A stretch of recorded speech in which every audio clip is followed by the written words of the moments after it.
Hello friends, ओम श्री गणेशाय नमः। जय श्री कृष्ण। आप सभी का स्वागत है आपके अपने यूट्यूब चैनल पर।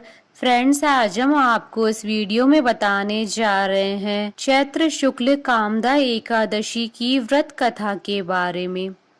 फ्रेंड्स, वीडियो शुरू करने से पहले आपसे रिक्वेस्ट है, अगर आप हमारे चैनल पर नए हैं और आपने अभी तक चैनल को सब्सक्राइब नहीं किया है तो प्लीज सब्सक्राइब कीजिएगा चैनल को, साथ ही प्रेस कीजिएगा बेल आइकन को, जिससे नए वीडियो से रिलेटेड नोटिफिकेशन आपको तुरंत प्राप्त हो सके। और वीडियो पसंद आने पर वीडियो को लाइक और शेयर जरूर कीजिएगा ताकि सभी भक्तों को इस वीडियो का लाभ प्राप्त हो सके। और कमेंट बॉक्स में जय श्री कृष्णा जरूर लिखिएगा। हिंदू धर्म में एकादशी व्रत की बड़ी महिमा है। पद्म पुराण के अनुसार स्वयं महादेव जी ने नारद जी को उपदेश देते हुए कहा था, एकादशी महान पुण्य देने वाली होती है। एकादशी प्रत्येक माह में 2 बार आती है, एक शुक्ल पक्ष में, दूसरी कृष्ण पक्ष में। जो भक्त एकादशी का उपवास करते हैं वह एकादशी के उपवास के नियमों का कड़ाई से पालन करते हैं तथा अगले दिन सूर्योदय के बाद ही उपवास का समापन करते हैं। एकादशी व्रत के दौरान सभी प्रकार के अनाज का सेवन वर्जित होता है। जो लोग किसी कारणवश एकादशी व्रत नहीं रखते हैं उन्हें एकादशी के दिन भोजन में चावल का प्रयोग नहीं करना चाहिए तथा झूठ व परनिंदा से बचना चाहिए। जो व्यक्ति एकादशी के दिन विष्णु सहस्त्र नाम का पाठ करता है उस पर भगवान विष्णु जी की विशेष कृपा बनी रहती है। हिंदू संवत्सर की पहली एकादशी एवं चैत्र शुक्ल पक्ष की एकादशी कामदा एकादशी के नाम से जानी जाती है। इस दिन भगवान वासुदेव जी की पूजा आराधना की जाती है। हिंदू धार्मिक शास्त्रों के अनुसार कामदा एकादशी का व्रत करने वालों की सभी मनोकामनाएं पूर्ण हो जाती है।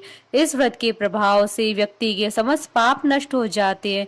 इस दिन जो भी व्यक्ति श्रद्धा के साथ व्रत रखता है उसकी सभी मनोकामनाएं पूर्ण होती है। इस दिन पवित्र नदियों में स्नान करना शुभ माना जाता है। कामदा एकादशी के दिन कामदा एकादशी की व्रत कथा पढ़ने या सुनने से वाजपेयी यज्ञ का पुण्य प्राप्त होता है। इस एकादशी का उल्लेख विष्णु पुराण में भी किया गया है। इस व्रत को करने से जीवन की सभी समस्याओं का समाधान हो जाता है। सभी मनोकामनाओं को पूर्ण करने के कारण इस एकादशी को फलदा एकादशी के नाम से भी जाना जाता है। फ्रेंड्स, अब आइए आरंभ करें कामदा एकादशी की व्रत कथा। श्री कृष्ण के प्रिय सखा अर्जुन ने कहा, हे कमल नयन, मैं आपको कोटि कोटि नमन करता हूँ। हे जगदीश्वर, मैं आपसे प्रार्थना करता हूँ कि आप कृपा कर चैत्र माह के शुक्ल पक्ष की एकादशी कथा का वर्णन सुनाइए। इस एकादशी का क्या नाम है, इस व्रत को पहले किसने किया और इसके करने से किस फल की प्राप्ति होती है। श्री कृष्ण ने कहा, हे अर्जुन, एक बार यही प्रश्न राजा दिलीप ने गुरु वशिष्ठ से किया था। यह वृतांत मैं तुम्हें सुनाता हूँ। राजा दिलीप ने गुरु वशिष्ठ से पूछा, हे गुरुदेव, चैत्र माह के शुक्ल पक्ष की एकादशी का क्या नाम है, उसमें किस देवता का पूजन होता है तथा उसका क्या विधान है, वह आप कृपा पूर्वक बताइए। मुनि वशिष्ठ ने कहा, हे राजन, चैत्र माह के शुक्ल पक्ष की एकादशी का नाम कामदा एकादशी है।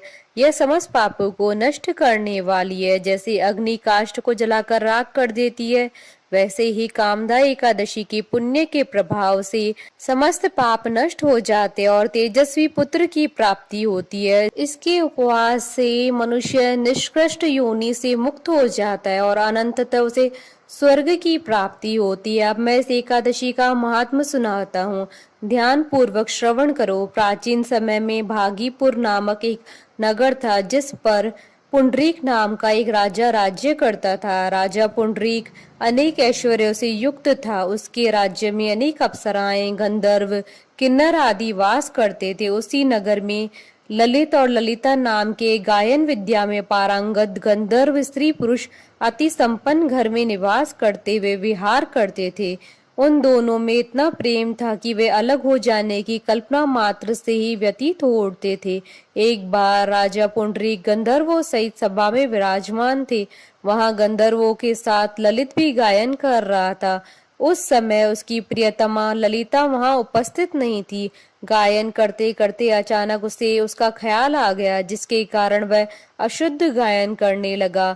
नागराज कर्कोटक ने राजा पुंडरीक से उसकी शिकायत की। इस पर राजा को भयंकर क्रोध आया। उन्होंने क्रोधवश ललित को श्राप दे दिया।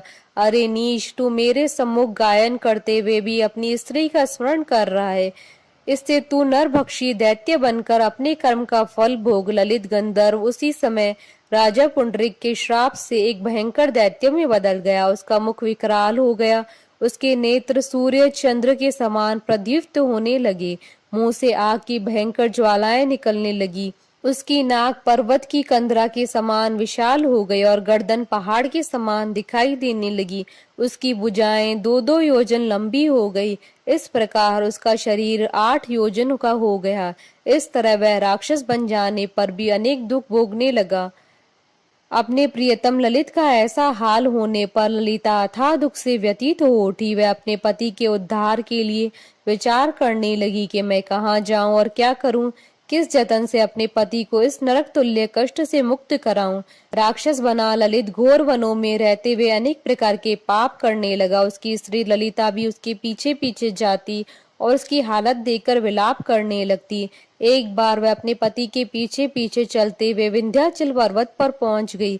उस स्थान पर उसने श्रृंगी मुनि का आश्रम देखा। वह शीघ्रता से उस आश्रम में गई और मुनि के सामने पहुंचकर दंडवत प्रणाम कर विनीत भाव से प्रार्थना करने लगी। हे महर्षि, मैं वीरधनवा नामक गंधर्व की पुत्री ललिता हूँ। मेरा पति राजा पुंडरीक के श्राप से एक भयंकर दैत्य बन गया है। उससे मुझे अपार दुख हो रहा है। अपने पति के कष्ट के कारण मैं बहुत दुखी हूँ। हे मुनि श्रेष्ठ, कृपा करके आप उसे राक्षस योनि से मुक्ति का कोई उपाय बताइए।